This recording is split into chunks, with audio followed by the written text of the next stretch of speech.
Thank you for being here. Congratulations, BELPAF, and let's enjoy another terrific event.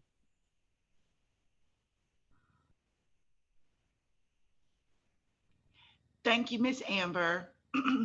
We are also very fortunate to receive a warm message by Dr. Shelley Taylor. Hello, I'm very honored to open the Black English Professionals and Friends Symposium on Empowering Compassionate ELT Professionals. I'm Shelley Taylor, the TESOL president for 2023 to 2024. And I would have preferred saying hello live, but I have a return flight from Isla on the 22nd. So I'll be in the air at the time of your symposium. And it's especially unfortunate timing, especially knowing the areas that your two plenary speakers work in, both Dr. Mawa Samb from l'École Supérieure Polytechnique de Dakar in Senegal, and Dr. Rachel Elizabeth Weisler from the University of Oregon. I understand that Dr. Samb will draw on his work in the area of how dedicated and empathetic ELT professionals can counteract racism and social injustice in the face of systemic racism rooted in school systems. The aspect of Dr. Weisler's work that resonates most with me deals with language and discrimination and the way identities may be perceived.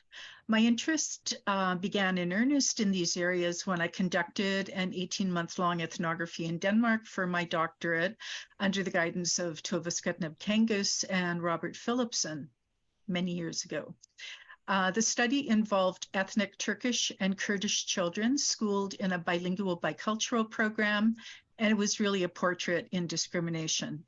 But it also spoke to what Dr. Samb described as the importance of bottom-up efforts to challenge systemic racism. Since then, my line of work has involved linguicism, linguicide, linguistic human rights, and ascribed identity, thanks to my discussions with a fellow PhD student in the Franco-Ontarian Center of Voice at the University of Toronto, Awad Ibrahim. And I know you know of him through his work with Ayanna Cooper and everything that he has done through the years. If I may, I would like to take this opportunity to pay tribute to Tove Skutneb-Kangus's work. She passed away unexpectedly on May 29th, and we all lost a great friend and champion of shared causes with her passing. Just knowing the quality of work BELPAF does all year round, I know all the attendees at this symposium will be in good hands. Thank you to BELPAF for all you do and for your support of TESOL. Thank you, Shelley. Again, our deep gratitude to Amber and Shelley for their kind and encouraging words and all the support they have shown us. We are very grateful to the TESOL International Association for its support for the symposium. And in particular, we would like to thank Nancy Flores for her technical support. She has been working with us for many months and has been incredibly helpful. Her expertise has made and continues to make this event possible. So thank you, Nancy. This leads us into our morning plenary. Today, without further ado, it is my honor to introduce our first plenary speaker, who is joining us all the way from Japan, Dr. Mawa Samb. As a Fulbright teacher in Virginia, Dr. Mawa Samb is currently a teacher, trainer, instructor, and consultant for many ELT institutions.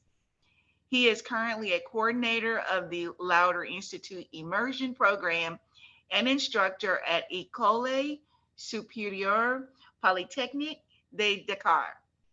He is a former ATES president. He is on the TESOL board of directors. Dr. Samb will talk about how dedicated and empathetic ELT professionals can overcome the pitfalls of racism and social injustice. Please help me welcome Dr. Mawa Samb.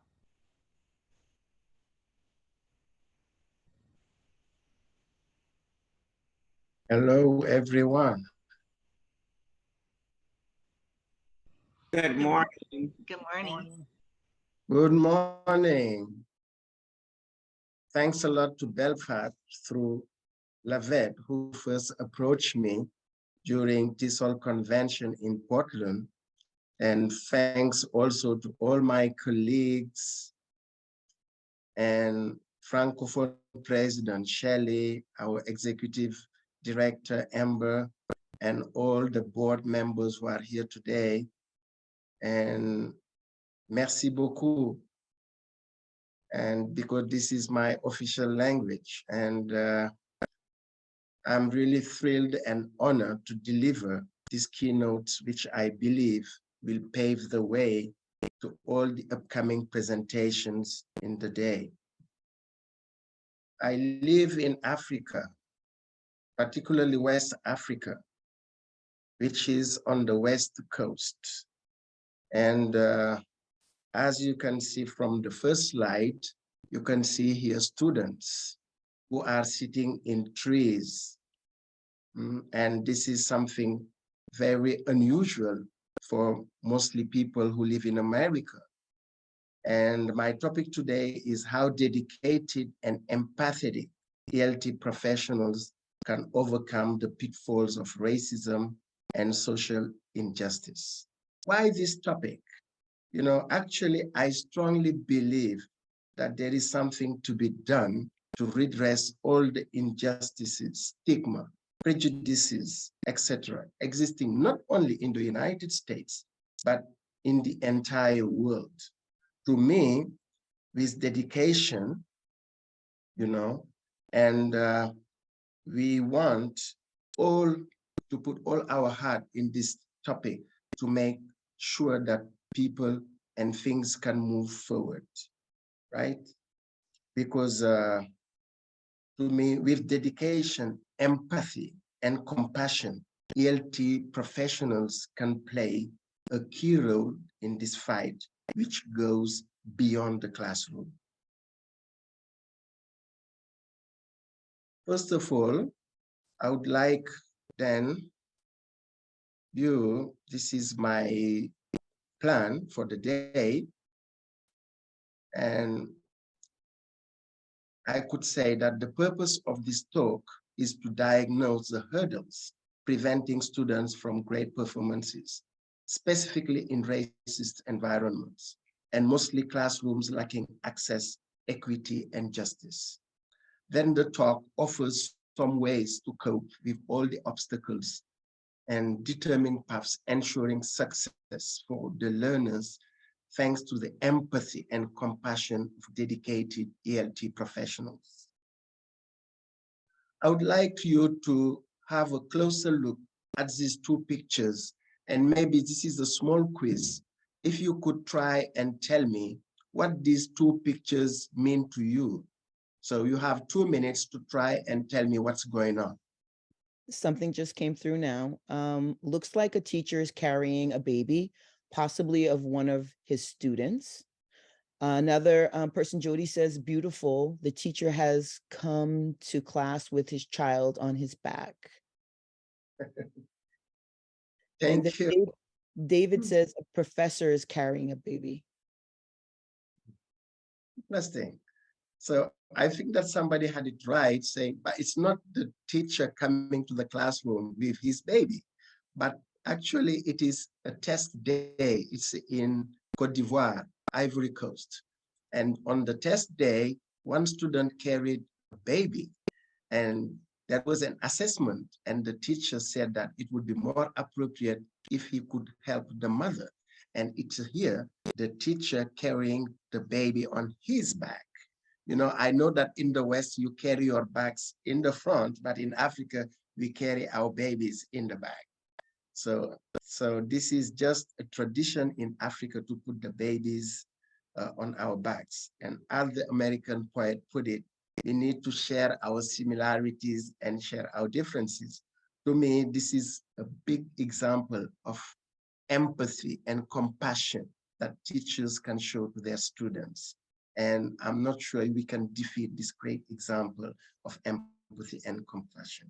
But before going any further, I would like to lay a special emphasis on some definitions of these words to shed bigger light on the concept of empathy and compassion, right?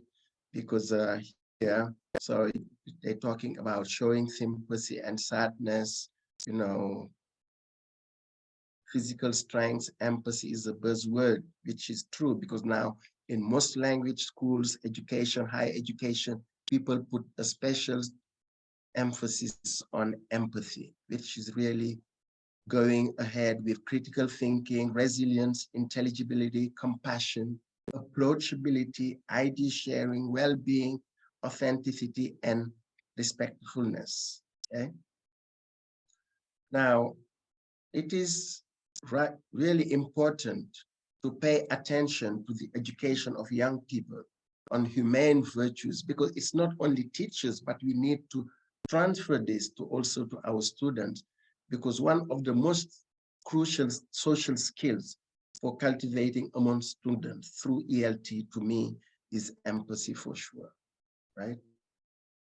So, and the idea of empowering, it is to make someone stronger, more confident, and especially in controlling their life and claiming their rights. So I'm sharing this picture talking about, you know, it is a word cloud actually, talking about discrimination, prejudice, bias, you know, disability, exclusion. And this is all the more important because to me, these are obstacles that really prevent many students in the world from reaching excellence. And we need really to, and to me, when we go back, we can see that with the murder of George Floyd by the police in Minneapolis, this sparked global protest against police brutality, institutional racism, discrimination, but still racism is still everywhere and it still pollutes the existence of many people.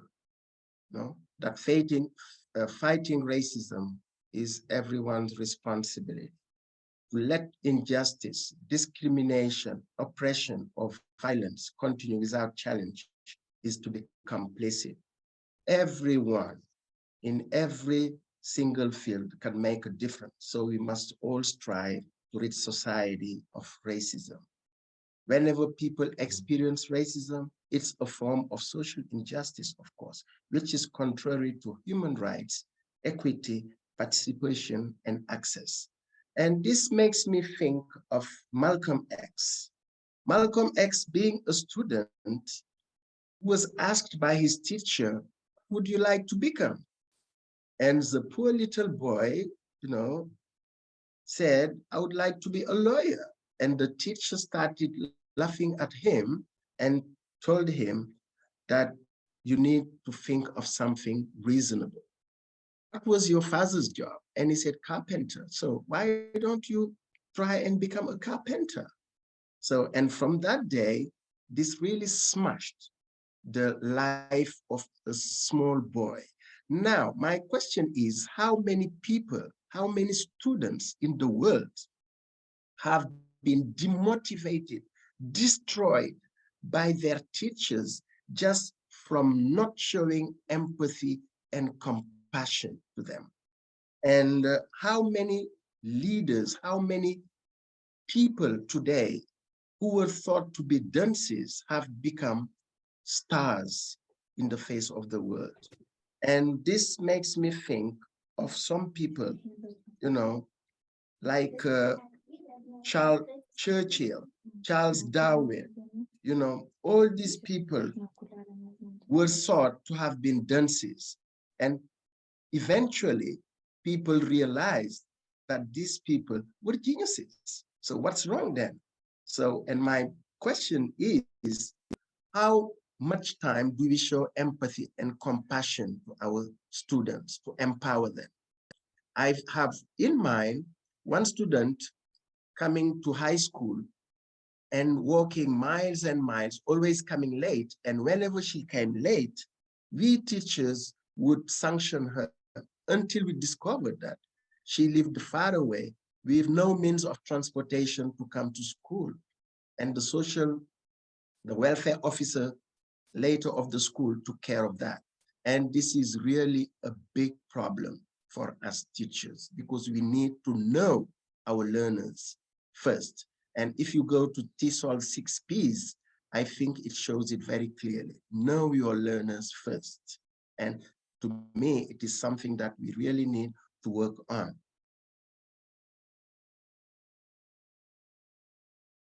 So to me, the big thing is we have to empower Black students experiencing exclusion, and we must not and should not turn our backs on racism, nor sit back and stay silent. It would be to be complicit. So racial is a social construction with a personal effect, would say Glenn Singleton during the TESOL convention in 2021, which I totally shared because when we take recently, I've seen that the Supreme Court of the United States, suppressed the affirmative action. To me, yes, it's controversial, but I sincerely believe that Black people really need it because they have been excluded from so many opportunities for too long. And it is their time to have access to opportunities by all means. And for me, it's not injustice, but it is just trying to redress an injustice. But it's my personal feeling anyway. Now, and I really liked this extract from Ibram Kendi. And this book really changed my way of seeing things because I've always thought that I was not racist until I read Ibram Kendi's How to Be an Anti-Racist. And this is an extract from his book where ex-President Donald Trump said, laziness is a trait in Blacks. Latin immigrants are mostly criminals and rapists, and demanding billions for a border wall to block these people, just like to block people who are not humans. And he promised also a total and complete shutdown of Muslims entering the United States. You see? And once he became president, all the people criticizing him, mainly the Black, he told them, qualified them as being stupid. And guess what? And for the white supremacists, they were very fine people.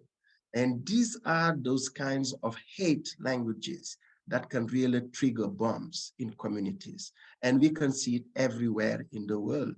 And recently we had such speeches in East Africa, in North Africa, and in many parts of the world. So to me, educational researchers have used the phrase illusion of inclusion to describe color blindness in teaching and the subtle ways that dominant systems appear to adequately address issues of race and racism, while at the same time, because they are minimizing it and trying to show people that they are putting a great advantage on it. Now, what is our goal now? It is to focus less on decentering whiteness and promote people of color, because we have to see that most of the African Americans have been marginalized for long, and we really need to take the right train. And when also Ibram Kendi said that there is no neutrality in the racism struggle, the opposite isn't not racist, but it's rather anti-racist, and he defined it in very clear terms. And to me, anti-racism is not that you have to pretend to be free of racism, but anti-racism is a commitment to fight racism wherever you are and whenever. So at any time, right?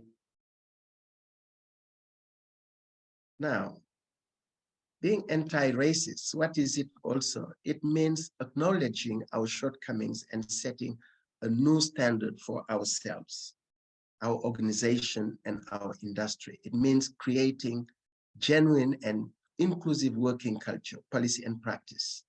So anti-racism should be in all our associations, our organizations, to show members that they all matter. And I think that at TESOL, they started working really hard on the DEIA. So anti-racism, as we said, it is beyond the boardrooms, classrooms, and conferences, because racism is not just circumscribed to the United States. It's everywhere, and it can be material inequality, environmental degradation, and a complexity of other factors. If you take the systemic racism in the United States, when you study in a school which is not, or in an environment which is not rich, so you are in a way undergoing that kind of systemic racism, because you don't have the best teachers, you don't have the best infrastructures, and it is the same everywhere in the world that we are seeing. So which means that we really need to redress many situations, not only in the US, but in many, many, many countries of the world. And to me, anti-racism can empower compassionate ELT professionals. Being anti-racist means acknowledging our shortcomings and setting a new standard for ourselves, our organization, and our industry. It means creating genuinely open and inclusive working culture, policy, and practice. It means enshrining anti-racism in our membership rules and providing the tools our members need to change their organizations and curriculum, because it should be everywhere, because it is an ongoing fight that we should not neglect for sure. Yeah. Now, so I'm gonna show you this picture, and this is a very gigantic tree. It may not speak a lot to many people in this room, but this tree is called the baobab tree. This baobab tree, it is a tree that you find in Sahel countries, West Africa. It is called the baobab tree. It has many virtues, and it can live more than 300 years without water and in very bad situations. And this is the real symbol to me of, you know, sustainability, of resilience. And that baobab tree symbolizes a lot to me. It is one of the emblems of Senegal, my country, and it speaks a lot to me, because we have seen that with the COVID, we have gone through many ordeals, because with COVID-19, most of us teachers were unprepared for online classes. So how to survive in this, because we have to adapt to a new situation and become creative. And this makes me think that we have a new paradigm in ELT. We need either to swim or sink, because when you look at this picture, we are in our comfort zone, and when, you know, the COVID-19 struck, we were all taken back. And this is to show that we ELT professionals, we need to be prepared, and we need to adapt to any situation. And to me, we teachers need to adapt, but we need to be understanding, because when we talk about technology, I'm giving a communication right now, but at any time I can experience a power failure, which maybe in the US you can have maybe once or twice in the year. But here it's every day or every 2 days. So I'm not even sure I can end this presentation without being, you know, unable to continue my presentation. And on top of it, we need to have in mind that our students in our classes experience the same issues. At the university, I gave a class to students, and I asked them I wanted to assess them, and I gave them an essay. And for that essay, I gave them maybe 30 minutes, but some of them, for one reason or another, could not hand in because they had power failures. So now, should I give them 0? Should I penalize them? And this is where the compassion, the empathy of the teacher can step up. So to me, we need really to be understanding to most situations happening. We should not just say, okay, I'm in a very comfortable way, but we need to think about the others, what they can go through. And to me, it's key for teachers to understand this. And We really need to create opportunities to inspire and impact the lives, because we know that most of our students are digital natives. And why digital natives? Because most of them were born in the years 2000, and we are maybe the digital immigrants. And to do that, I think we need to have creative approaches in our teaching, because the paradigm has changed. Our ways of teaching have completely changed, and we cannot just keep doing the same things we have been doing for years. And we really need to build collaboration and reinvent mainly the instructions, as Ellen Marshall said it in this communication. And we're talking about the 21st century skills, and it makes me think of when I was going to TESOL and people were talking about the 21st century skills and the eco-village. And I say, what are these people talking about? We are living, we are comfortable, so why 21st century skills? Why are they bothering us with technology? We don't need it. But I was curious, hopefully, to see what was going on. And I attended 2 or 3 communications, and that really helped me during the COVID years, because most teachers could not move along. And hopefully, with the little experience I had, I could be taken to the national television to deliver classes, because not to deliver, because some teachers would give classes and I would moderate and after give a debrief with the people who didn't have access to online classes. Because you should know that I'm sure that in the US also we had a digital divide with COVID. Some areas could do online classes, but many areas couldn't. Mostly in Africa, many students couldn't, and education stopped in many places, except in well-off places where students could have access to modern technologies, could have access to a smartphone, to a computer, but many students, of course, couldn't. So I think these are the new things we need to take into account.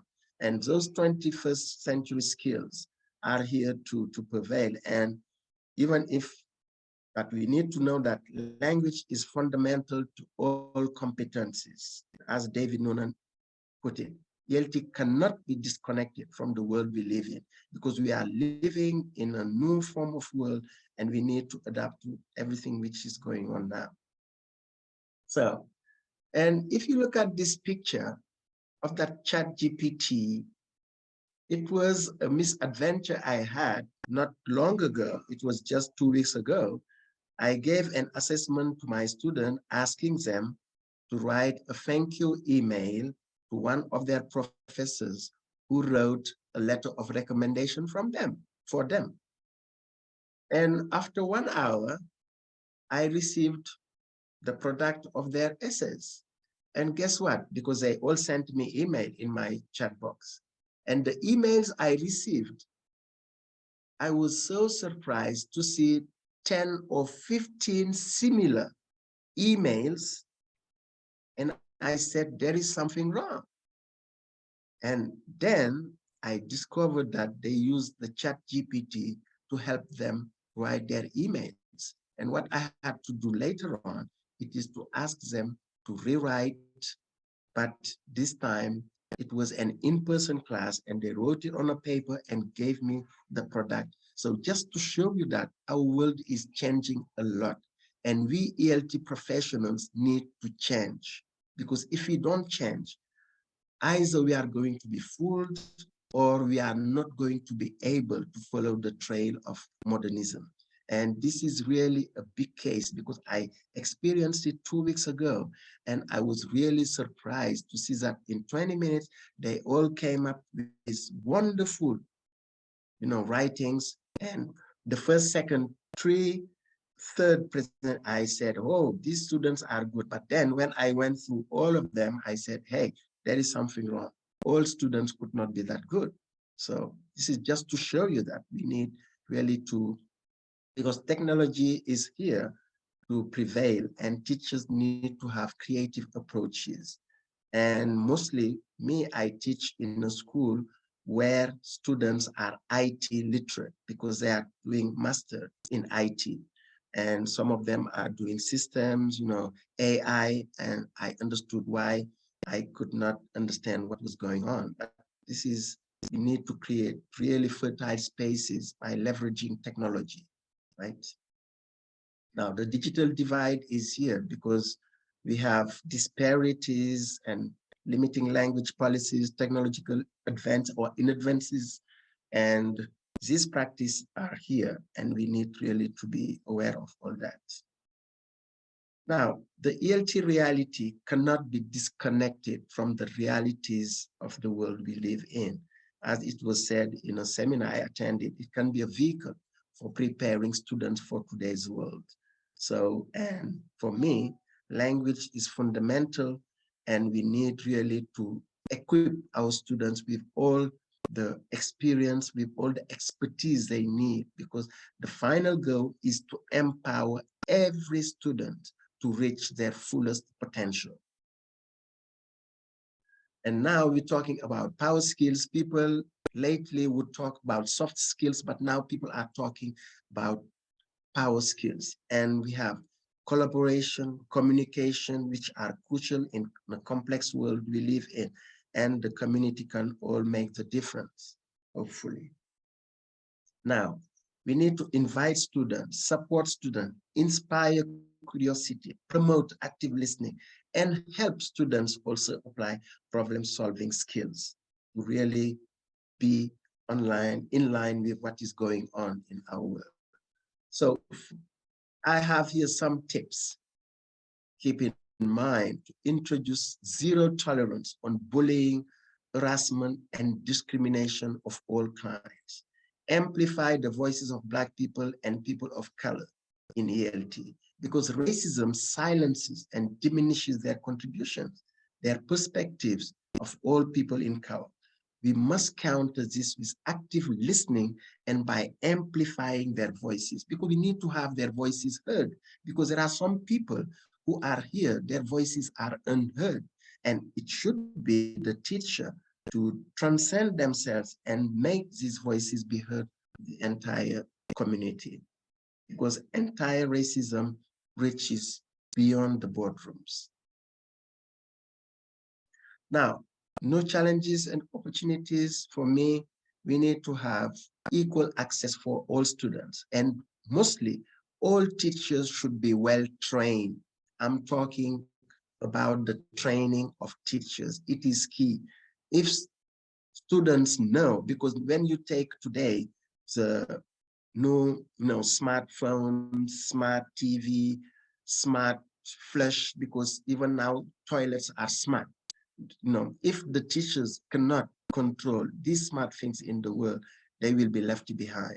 And I'm not sure we're talking about students, but it should start with us. This is the challenge. So, and a teacher should be an innovator and experimenter of new strategies. You are an architect designing new learner opportunities, because the application change, gadgets change, technology grows, but one thing is still to remain. Teachers change the world. We need really to change the world through our expertise, through our empathy, through our compassion, but mostly we need to be trained. And administrators need to know that to empower teachers, it is to empower the students. And we have here the SDG, which is talking about, this is a sustainable development goal. It is SDG 4. It is from the United Nations, and SDG 4 is laying a special emphasis on education. And in that, on SDG 4, teachers and educators should be empowered, adequately recruited, remunerated, motivated, professionally qualified, and supported, because we need really to have efficient systems in all the world. Because if teachers are not well remunerated, they are not motivated, there is no way students can give great performances. And as Nelson Mandela said, if you want to change the world, change education. And I would go in line with some also things that I would like you to share with. These are great, saying citations.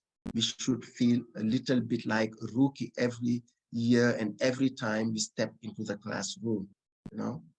And teachers do not just happen, they are the product of the highest personal motivation, you know. To the teachers, you may just be a teacher, but to your student, you are a hero. So don't forget that teachers have a very important role. And when you see your students running the hall to see the teacher, that means that the teacher is important and you are changing lives. To teach is to touch lives, and caring teachers touch the lives of many students. So why don't we try and touch the lives of many students? Okay. Now, the most valuable resource that all teachers have is each other. Don't forget collaboration. If you don't collaborate, if you don't share with our colleagues, there is no way we can move forward. And for me, collaboration is key. So, and when you see success, this is the iceberg. So people never see success rightly because they think that, oh, this person is successful just today, but how many ordeals did they have to go through? Dedication, hard work, discipline, sacrifice, and else, and even failures. See? So this is also about teachers. And I like this saying, when I was asked how I teach the same classes every year, I answered without hesitation that I don't teach classes, I teach students. So we should ban routine life from our practices. Every time we step into the classroom, students should be enthusiastic. The teachers students need, and these are a few recommendations. We deserve teachers that greet us. We deserve teachers that believe in us, that motivate us, because a teacher never stops pushing us. This is what we deserve. That's what one student saying. So,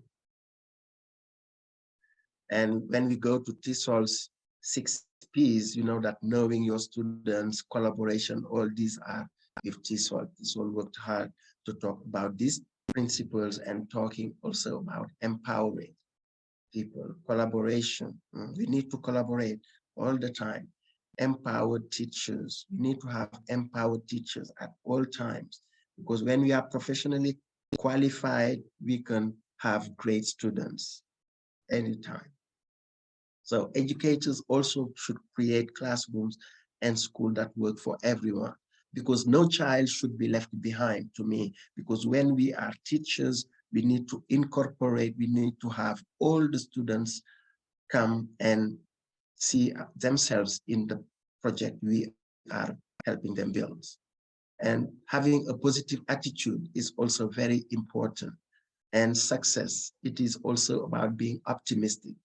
I am always optimistic, because whatever the hurdles, whatever the challenges, we need to be optimistic, you know.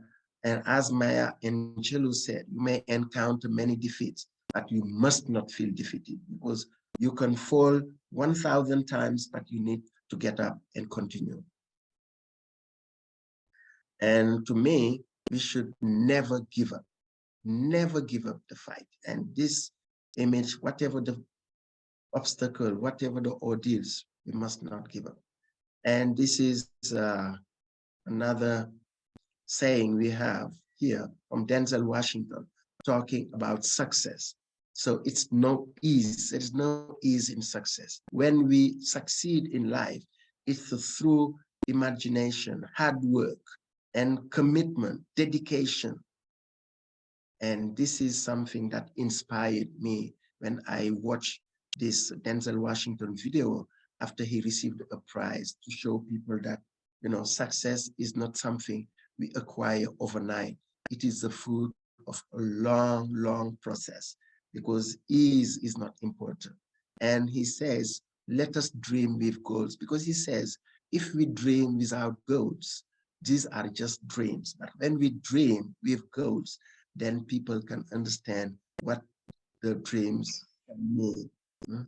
So optimistic, yeah. To me, we need to be optimistic, and we can soar on the wings of an optimistic attitude, because at all times we need to be optimistic. to challenge all the things in front of us. So, and I would like to share this when it is written, maybe if you can try and read it, what it is for you. So I give you just 1 minute to try and tell me what you are reading here on the slide.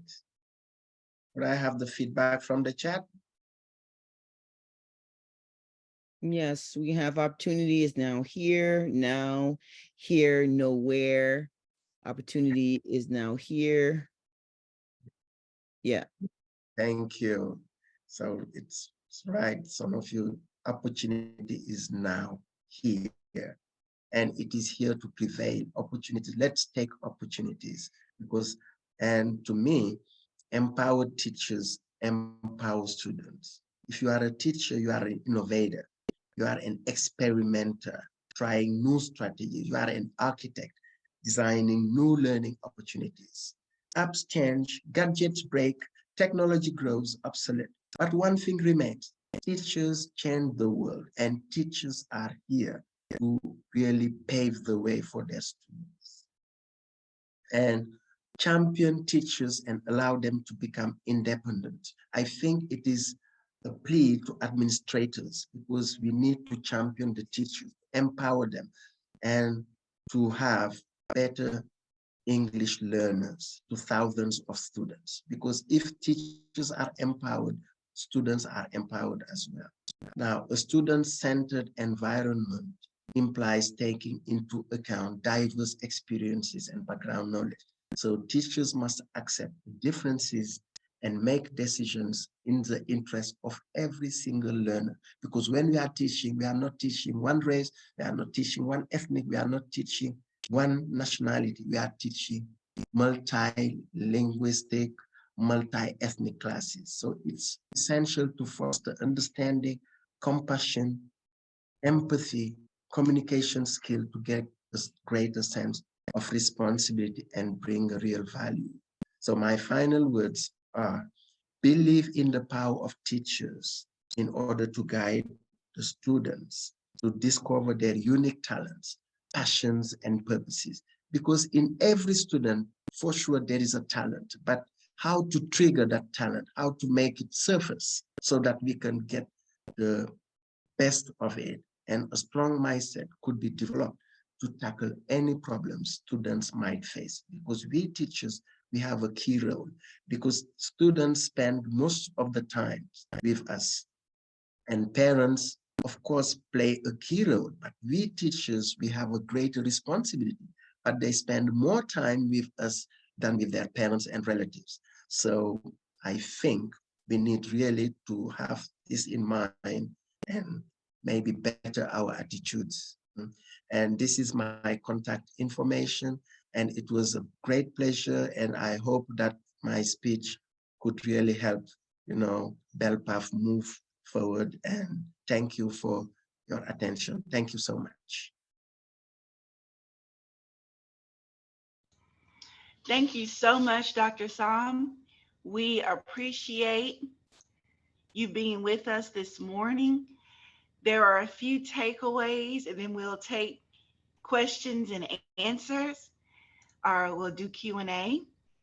So some key points that we were able to highlight from Dr. Samb's presentation is to provide access for students, ensure that teachers are well trained. Teachers should be innovators and they should be champions of change. Administration should empower their teachers to do their best and always have a positive attitude. And this is how we can help to alleviate injustice and to support our teachers and our students. The floor is now open for Q&A.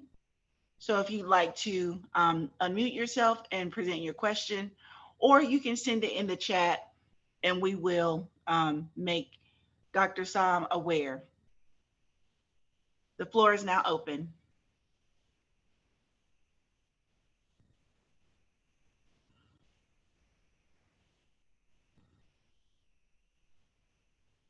Well, good morning. I would just like to thank you for your passionate presentation. I think it is very, very important for us to be compassionate educators and understand the roles that we have in shaping students' lives. So I'm grateful for your presentation and just starting from looking at anti-racism into the power that we have as teachers and instructors and just people who work with one another to help shape the narrative. So thank you, I appreciate it. Thank you for your kind words. Jody. Thank you, Dr. Samb, for sharing your presentation with us as well. And I know that when it comes to any form of racism, it takes many different forms, right? Whether it be environmental racism, institutionalized, et cetera. So considering that you are in Senegal, how might you implement these type of pedagogical strategies, or which types of racism do teachers typically target in that particular context? Well, thank you, Kwanisha, for your question. So the type of racism we are going through, it is a social injustice mainly, because we have a divide of classes in our countries. You have privileged students and underprivileged students. So the role of the teacher at this point is to try and combine and have a fair attitude, no matter what, in the classroom, so that all the students are on the same level, because some students have access to tablets, smartphones, all this, and at the same time, we have so many students who cannot afford it, who don't even have electricity at home. So how can I give a homework telling them to go home and send me via the internet, some assignments? It's impossible. So we really need to find what to not only give synchronous teaching, but asynchronous also. That's what can make the difference in our context. And be aware that whenever we have students, what they are going through, because it's not a kind of racism based on race or ethnicity, but it's based on having the means or not. This is what we are having in Africa. Thank you, Kwanisha. Thank you.